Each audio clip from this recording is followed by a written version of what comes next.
later into the program and they are benefiting from the work that they do. So how do they deal with the issues? What do you mean by wider community? So I guess, I'm not sure how it works, but I'm assuming that there's just a few individuals or a few groups of people from the wider society that are involved in the compact projects. Or it's the whole community, everybody in the country that's working on it. So how is it impacting the wider society? Whether it's the neighborhood or community or living.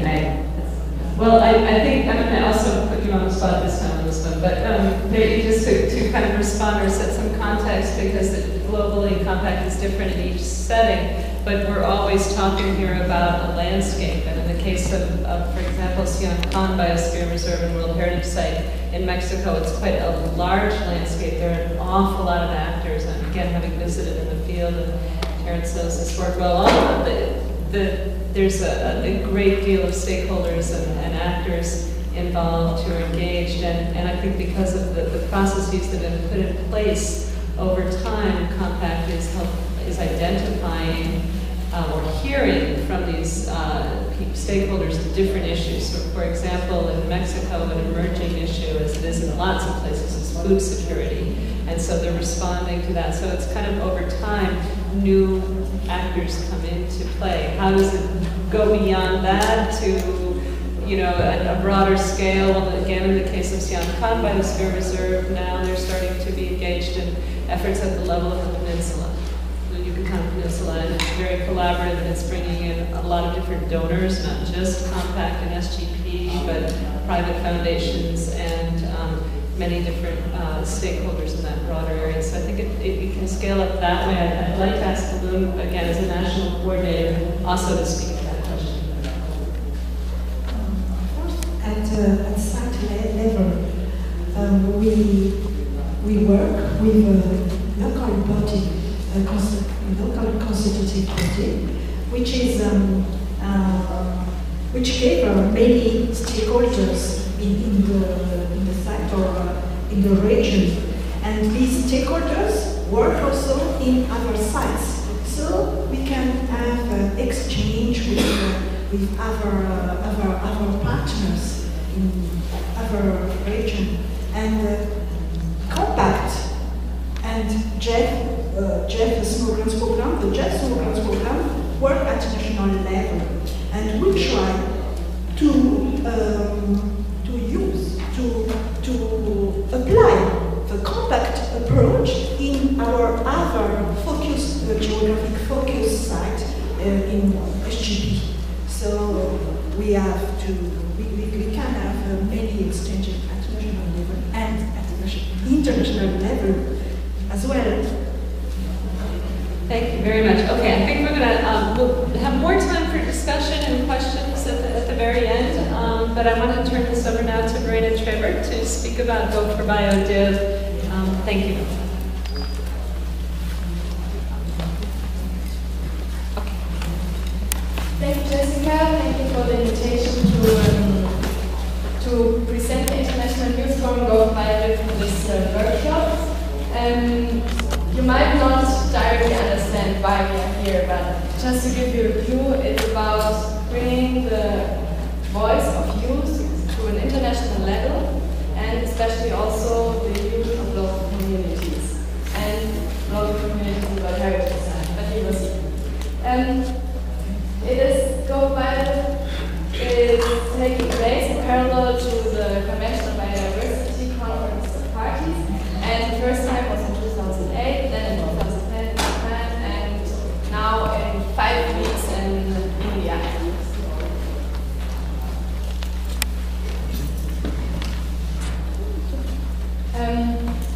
Here you see the partners of the International Youth Forum 2008. GTZ was like the most important partner, and I recall Captain GTZ, my colleague Harald Dossak from GTZ is also here, and he can answer some questions that if you have some. In 2008, it took place in the Bavaria National Forest, the Youth Forum, and then in Bonn. In 2010, it was the first time an IUCN and the World Heritage theme came into Go for BioDiv.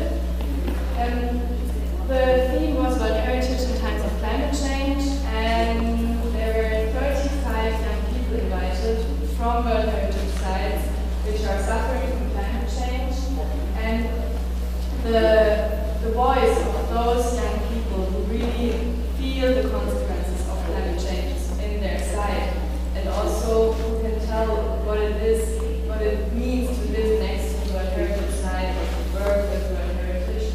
And those voices were brought to Japan and brought to the ears of, for example, as you can see here on the picture, and also to COP delegates, other COP delegates, and the wider public.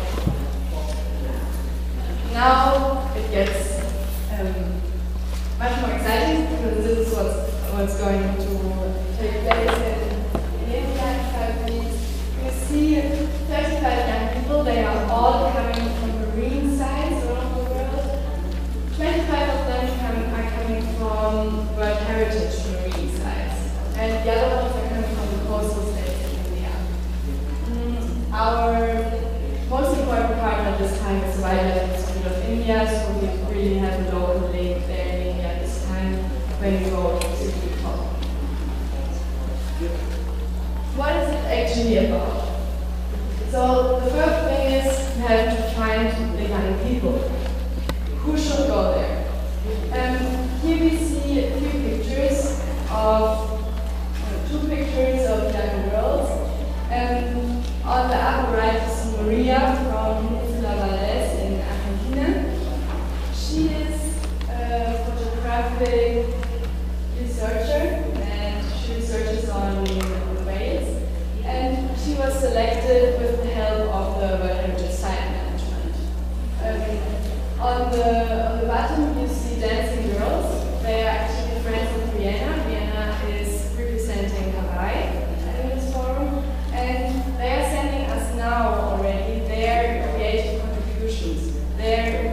What is it that they think about their sites? What do they want to express? On the left you see the beginning of the comic from actually from Maya, she's called, about Mayan culture, and she comes from Sian Khan, the World Heritage Site, where also Compact is working.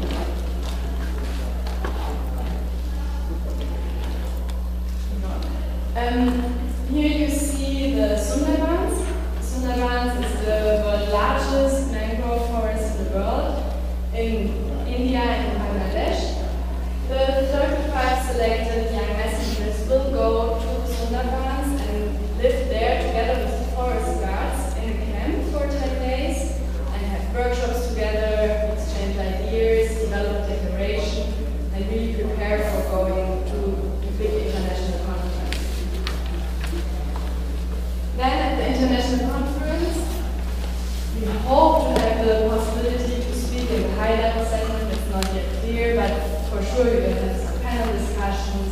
You're going to have individual discussions maybe with the country delegates from the countries maybe from. We will have a street theater. In the middle you see a photo of a dance theater. In the last 2 years there were really dance theaters. This time it will be street theater, and there will be artwork, which we are partly doing together in the Sundarbans, partly it's already now done in the Philippines. Go for Wildlife tries to be big in outreach and has, for example, a newsletter, a website, a Facebook page, and a Facebook group. In the Facebook group you can all discuss with the selected messengers and everyone who is interested in marine conservation. That's the theme now of the Facebook group. And we have the publication, Our Dread is at Risk. I will leave it on the table, you can have a look at it later. It's really nice and it is full of original voices from the young messengers from last time, and it gives really good overview about heritage and climate change. And if we are lucky, we are able to do a new publication after this event in India about marine and coastal conservation and local communities.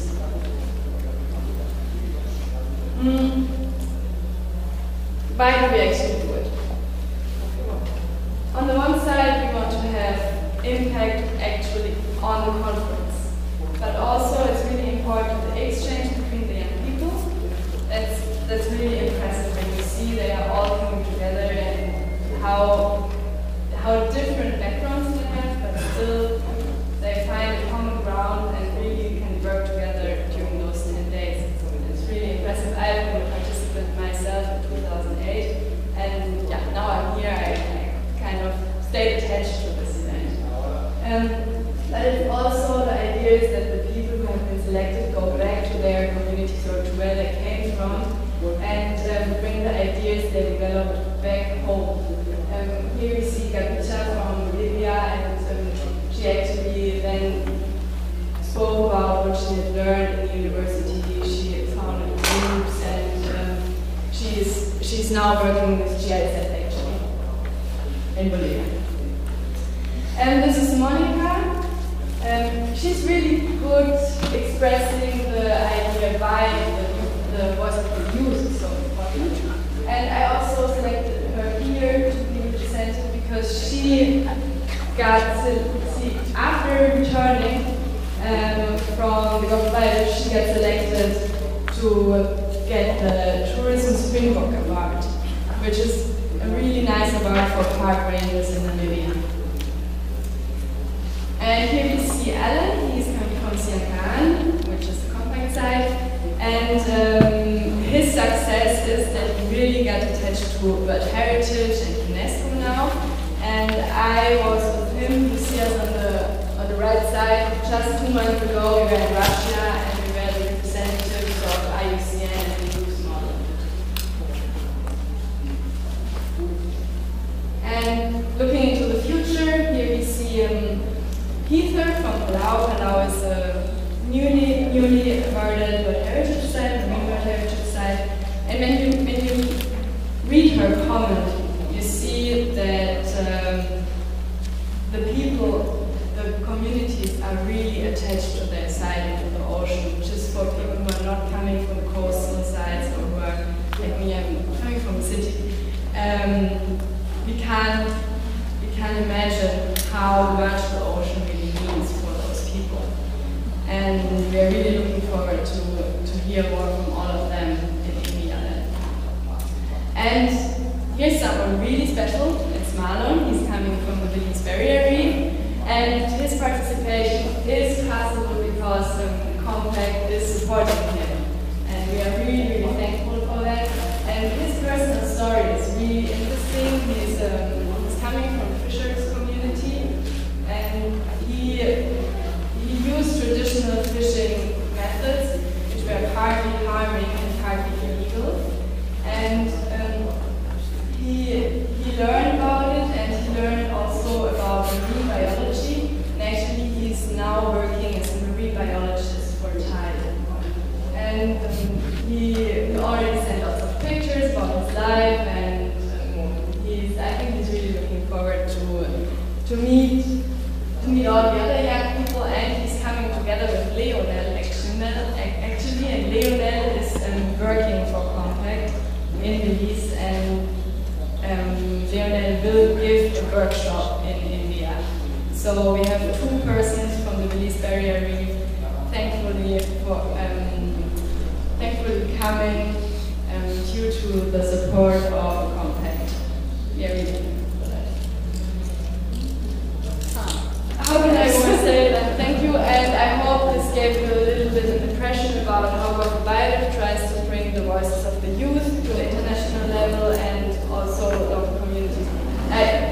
Just one more thing, which I did not say. Marlon is, for example, not the only one coming from a fishers community. We have lots of young scientists coming, but we have also, for example, from Canada, we have a young girl from First Nations, young girl from Honduras, we have an indigenous girl coming. So we really try to bring the local community's perspective in our event. Thank you. Thank you.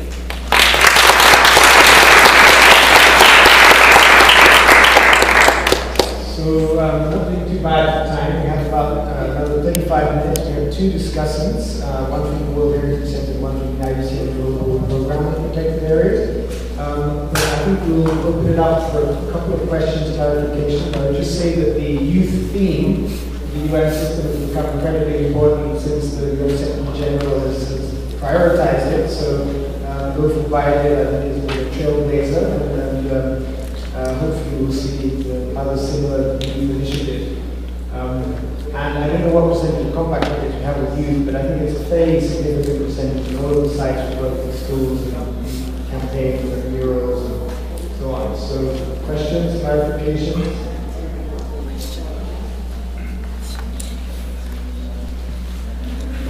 We can go in later. So yeah, the first discussion will be Guy Development from the Special Projects Unit of the World Heritage Center.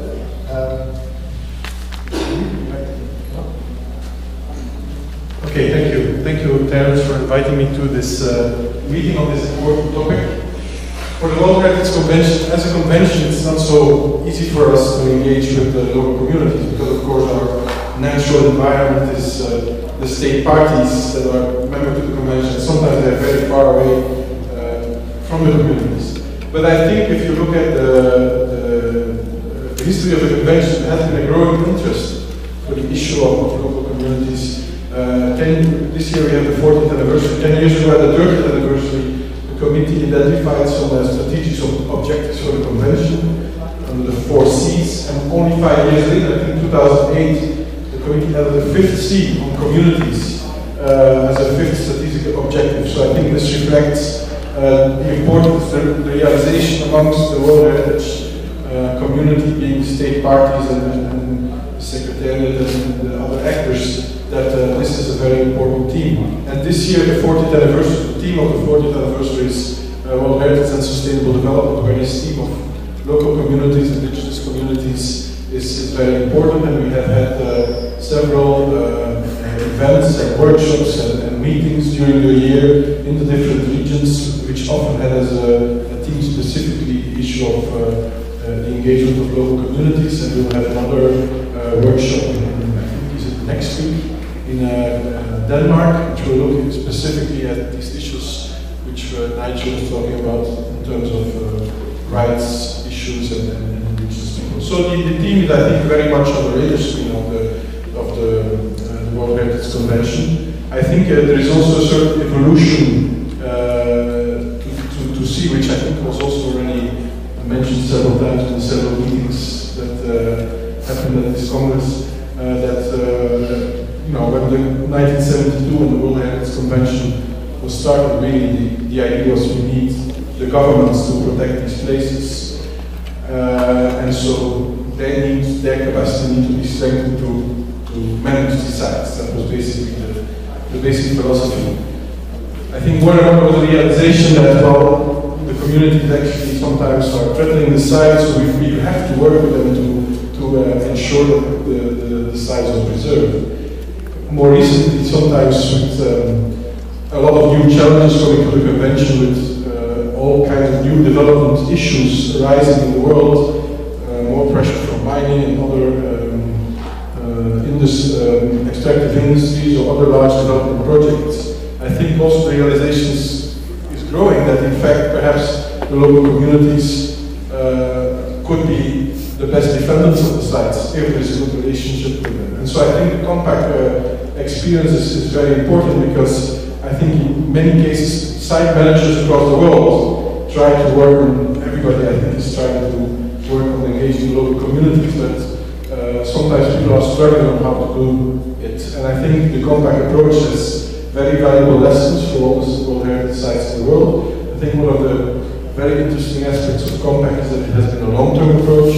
Too often our projects are very short-term, it's 4 years, and we go in, or agencies go in and try to set up some things, and then 4 years later they're gone again. And I think these timeframes are not appropriate for really working at the grassroots level with local communities and building this relationship of trust between local communities and sites. So I think this is one of the real big advantages of the compact program, that it has been really a long-term approach.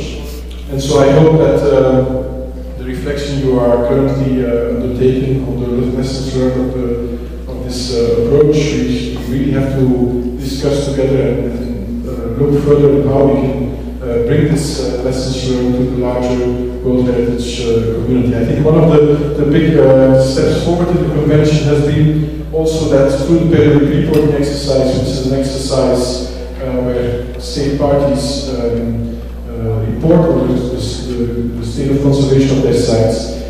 In terms of the convention, the World Heritage Convention, this exercise has been very much grassroots by engaging directly with site managers, not just with the states. So this has built kind of a closer community.